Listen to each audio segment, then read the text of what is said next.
Juan, hoje o tema é ética no jornalismo, é o princípio do Edcast.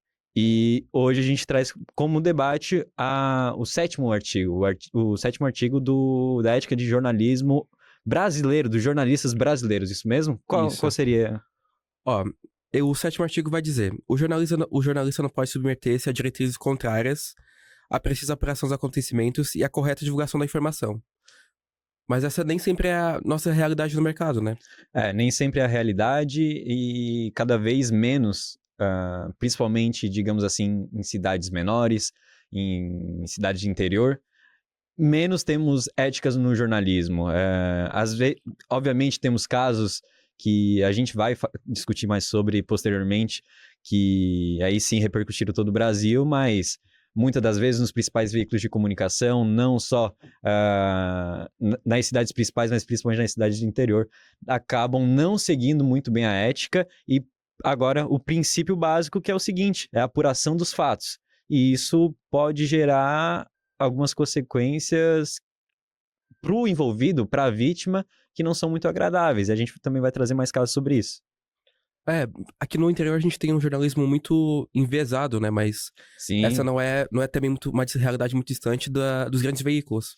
exatamente. E aqui no interior, como, digamos assim, temos uma falta de demanda jornalística, ou uma competitividade, eu acho que esse é o principal fato. Uma falta de competitividade real, principalmente aqui na nossa região, acaba gerando esta falta de apuração dos fatos.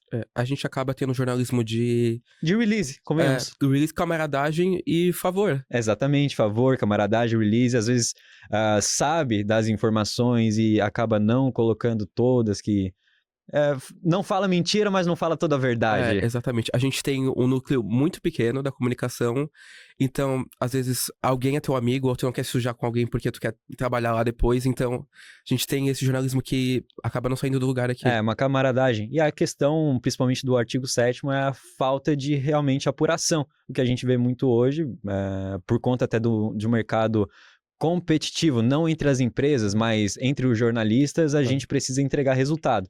E com isso, o que muitos dos jornalistas acabam recorrendo são os releases. E os releases, obviamente, muitas vezes vai faltar uma apuração, vai sair o release, por exemplo, um release policial, vai ter ali tal coisa, vai botar correndo, não vai atrás dos fatos realmente o que pode ter acontecido e acaba influenciando muitas outras coisas. Quando a gente entrou nessa era de o clique define a relevância da tua notícia, Exatamente isso. mudou tudo, né? Quem consegue produzir mais rápido vai ter o conteúdo em destaque. Exatamente isso. O primeiro quem acordou às 6h30 da manhã, viu ali o release da polícia, Exatamente. tem um assassinato, tal coisa.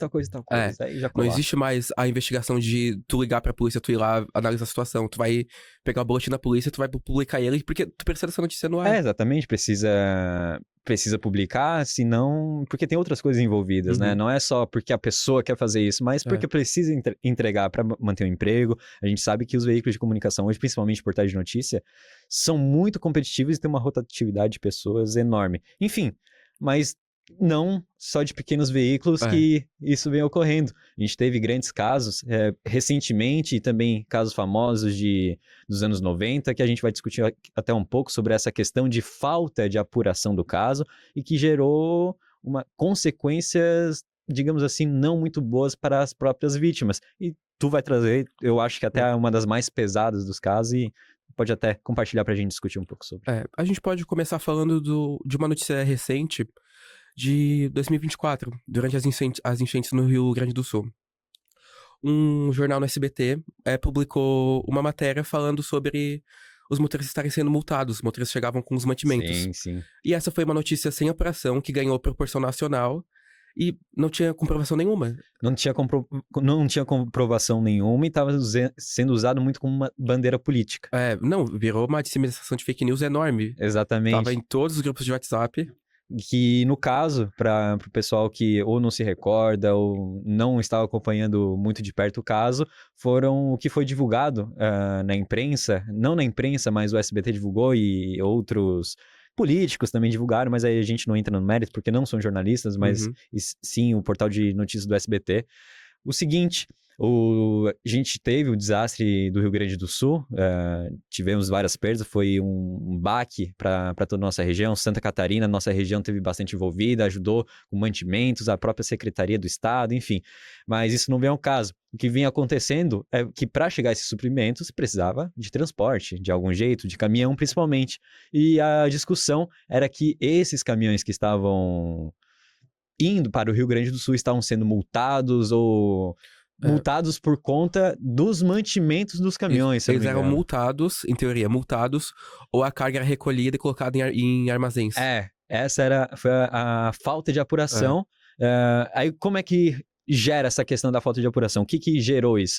Principalmente o seguinte, a gente teve essa questão, a mídia, a população, toda a sociedade falou e começou a se revoltar, não só politicamente, mas começar a botar mais problema num local que já estava passando por sérias dificuldades e achando, não digo agulha no palheiro, porque tinha muitas agulhas naquele palheiro, mas uma questão de realmente botar mais fogo num lugar que não precisava, né? E além disso, descredibilizou as doações, né? Exatamente. Então, muita gente que estava doando mantimentos, às vezes pensou, eu não vou doar porque... Não tá nem chegando? Não tá chegando, vai ser multado, vai ficar no armazém, vai cair na mão de sei lá quem. De um político. De um político, é esse o papo. Então, faltou aí uma apuração mais detalhada do SBT, que foi uma repercussão nacional. Outro caso que a gente teve, agora eu gostaria até de compartilhar, não vou falar o nome da emissora, o jornalista foi demitido, se eu não estou enganado, uma semana após já da ocorrência do caso, e uma emissora, que também transmite pelo YouTube, tem sua transmissão ao vivo, divulgou o seguinte, a gente estava tendo aquelas CPIs das bets que repercutiu bastante, Gustavo Lima, a doutora Doutora Deolane. Como? Deolane. Doutora Deolane. Eu não acompanho muito o emprego dela, digamos assim. Não. Mas o Gustavo Lima estava famosíssimo, também tinha posto com candidatura para ser presidente, enfim, tudo o esquema. Mas o Gustavo Lima era um dos principais alvos das operações da CPI, para ver o que estava acontecendo, regularização das CPI, das CPIs, não, das bets, obrigado. E o que aconteceu? Estavam falando que o Gustavo Lima estava fugindo para os Estados Unidos por conta que não queria ser preso. E falaram, nesse veículo de comunicação, falaram que a prisão do Gustavo Lima já estava sendo construída, ele teria uma cela exclusiva e sabe como? Com detalhes greco-goianos. A prisão do Gustavo Lima teria os seus detalhes greco-goianos para quando ele fosse preso se sentir em casa, né? Porque ele, como bom grego goiano... Com uma arquitetura requintada. Exatamente, e obviamente... Essa notícia beira o ridículo e me surpreende ter passado, porque não precisa nem de uma apuração muito elevada. Não pensei muito longe pra se tocar que isso não é verdade. Se eles conferissem com a fonte Juan Simonato, não. Eu acho que não. Eu acho que é melhor não colocar. Então, já aí um caso mais cômico, mas que também gerou uma certa repercussão, porque foi num veículo teoricamente respeitado, com muita audiência. Mas eu acho que o ponto, além de não existir a pesquisa, a apuração, o nome Gustavo Lima chama atenção. Então não é que tu vai publicar essa matéria, o nome dele vai lá pra cima, e é isso que eles estão ganhando. É exatamente isso. E o Gustavo Lima que estava em alta, tinha anunciado candidatura para a presidência, pré-candidatura à presidência, e também estava sendo procurado. Não procurado, porque acabou não gerando em nada, mas estava sendo investigado. Estava sendo investigado por conta das CPIs das bets. Tem mais algum caso? Cara, além disso, a gente pode falar, fora a não pesquisa, o jornalista não pode expor pessoas ameaçadas, exploradas ou sobre risco de vida, né? Em teoria não. Essa é a verdade, mas não é o que acontece. Falando? Eticamente, mas não é o que acontece na prática. Eu acho, todo mundo conhece um caso bem famoso aqui no Brasil em 2008, da Eloá, que foi uma jovem sequestrada pelo namorado, que o sequestro dela virou um circo midiático. O programa da Sônia Abrão na Rede TV resolveu fazer uma cobertura do dia inteiro dessa menina sequestrada. Ela ficou sequestrada 100 horas e por 100 horas ela estava ao vivo na TV. Sabe o que lembra? Um trabalho que a gente fez agora com o professor Aoki aqui da Unisul, sobre a Montanha dos Sete Abutres, que transformaram uma tragédia, algo que estava tendo a vida em risco de uma pessoa, como um circo. Literalmente um circo, colocaram um circo. Exatamente. Não se encaixa muito nessa questão de apuração de informação, que é outro contexto, mas o caso da Eloá, com certeza, foi uma repercussão muito grande. O que aconteceu no final? Bom, primeiro, a apresentadora tentou fazer a negociação com o sequestrador. E como o caso era transmitido todo momento na TV, o sequestrador tinha noção do trabalho da polícia. O trabalho da polícia também era mostrado. E ela morreu. Foi assassinada pelo sequestrador. Então, e outro caso, que agora até a gente citando, que repercutiu muito, principalmente para os infoligados, o pessoal da internet, os navegadores da internet, foi a questão, não vou nem citar a conta, mas uma conta no Twitter que ficou muito em alta durante as eleições, principalmente, se transformou, querendo ou não, num veículo de comunicação jornalística, podemos citar assim, de certa forma de um veículo de comunicação jornalística, ganhou muita força. E culminou, infelizmente, na morte de uma jovem, que foi, digamos assim, difamada. Tu sabe mais até do caso? Consegue explicar melhor? Então, o caso dessa jovem surgiu fizeram uma postagem que ela tinha um relacionamento com o youtuber Whindersson. E não, ela tá seguindo a vida dela normal, ela apareceu nesse perfil com milhões de seguidores, ela começou a ser atacada na internet, porque é assim como o comportamento do público. E ela não aguentou a pressão, ela era xingada todo dia, ela era ameaçada, recebeu ameaças de morte, e ela se suicidou. Sim. E esse veículo, ele continuou postando essas notícias, ele postou sobre o suicídio dela e ele nunca foi responsabilizado. Nunca foi responsabilizado por... E aí entra outras questões éticas, né? Porque era um veículo, querendo ou não, de fofoca, que não é bem um...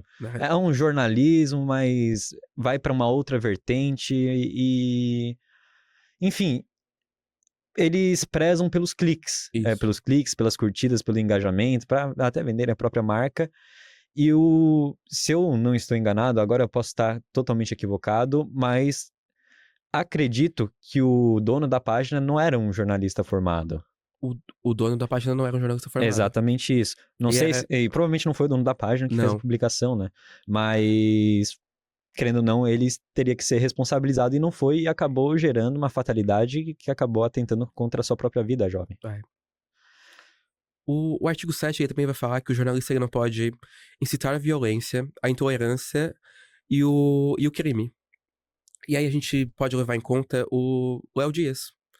Porque ele tem um programa, ele não chega a incitar o crime, mas ele sempre tá incitando a violência, principalmente verbal, com as pessoas.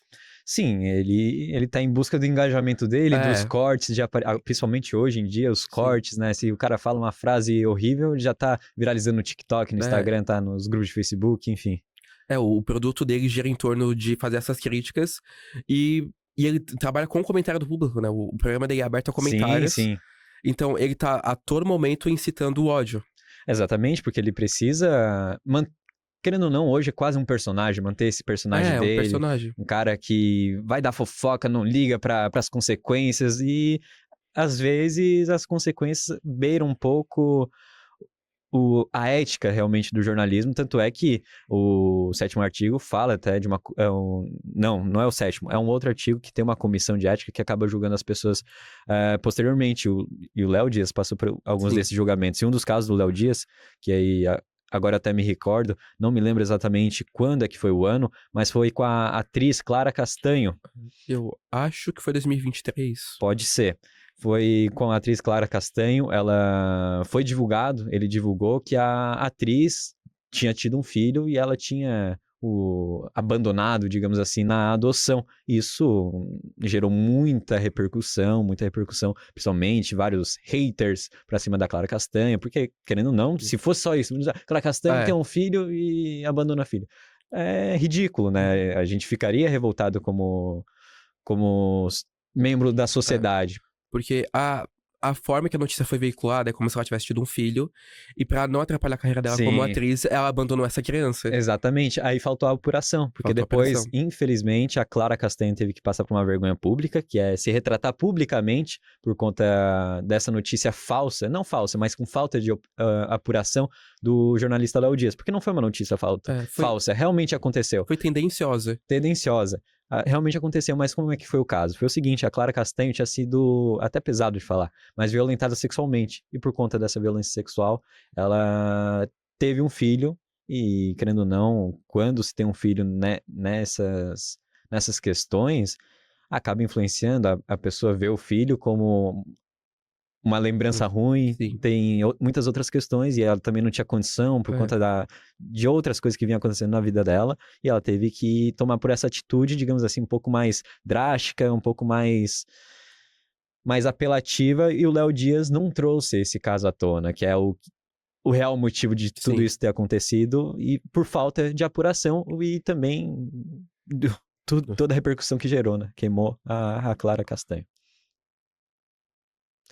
Enfim, mais um destaque, agora talvez o mais famoso que a gente tem no cenário brasileiro, que foi até quando, não digo quando começou, porque sempre teve a questão ética aqui no Brasil, não só no Brasil, mas no mundo, a questão ética do jornalismo, mas foi o caso da escola base, que aconteceu em 1994, por falta de apuração, gerou uma repercussão que... danos morais quase irreversíveis. O que aconteceu? Vou explicar rapidamente. E a gente vai discutir sobre. Tinha uma escola em São Paulo, não vou me recordar exatamente do município, que em 1994, algumas mães vieram a jornalistas relatar que os filhos delas estariam sendo abusados sexualmente pelos tutores, pelos donos da escola, enfim. E só nisso... obviamente que qualquer jornalista ficaria revoltado, a sociedade se revoltaria, Sim. porque é algo muito extremo. E o que aconteceu? Começou a ser divulgado, sem uma apuração dos fatos. Não digo sem uma apuração dos fatos, porque aí a polícia também errou muito. Uma investigação mal feita. Exatamente, deu a resposta antes de realmente sair o laudo médico, né? Enfim... teve o laudo médico, teve as perícias, os jornalistas foram ao local e começaram a divulgar os fatos. A polícia confirmou que sim, houve uma violência sexual em cima dessas crianças, e tudo isso culminou numa revolta social que gerou um depredamento, digamos assim, da escola, moral dos tutores da escola. E no final foi visto no laudo médico que não constatou violência sexual, e sim era um problema, uma assadura crônica das crianças gerada pelo calor intenso que habitava São Paulo naqueles anos. Enfim, mais uma apuração mal feita, teve diversas consequências, enfim. E a apuração é essencial porque o jornalista ele tem um papel essencial na formação de opinião, né? Então, dependendo de como tu vai colocar isso pra fora, tu tem que investigar, não dá pra publicar de qualquer jeito. Juan, não dá tempo pra mais nada. Infelizmente. Acabou o nosso tempo aqui. Acabou o nosso tempo, o pessoal já tá botando pressão. A gente queria trazer muito mais informação. Mas nossa conversa tava boa aqui. Tava boa. Aqui tem informação, né, Juan? Juan, muito obrigado pela tua participação, tá? Valeu, Matheus. Então, muito bem. Fica por aqui o... Como? Eticast. Eu tenho problema pra falar essa palavra, achei... É complicada, né? É complicada. Acaba com a língua do locutor. Fica por aqui o Eticast, o 4º episódio. A partir de agora, você pode acompanhar os próximos episódios. Tem muito mais informações pra você que está nos acompanhando. Então, aproveite, dê uma moral pra gente, estudante de jornalismo aqui da Unisul, e fique com os próximos episódios. Muito obrigado por acompanhar até aqui. Tchau! Tchau!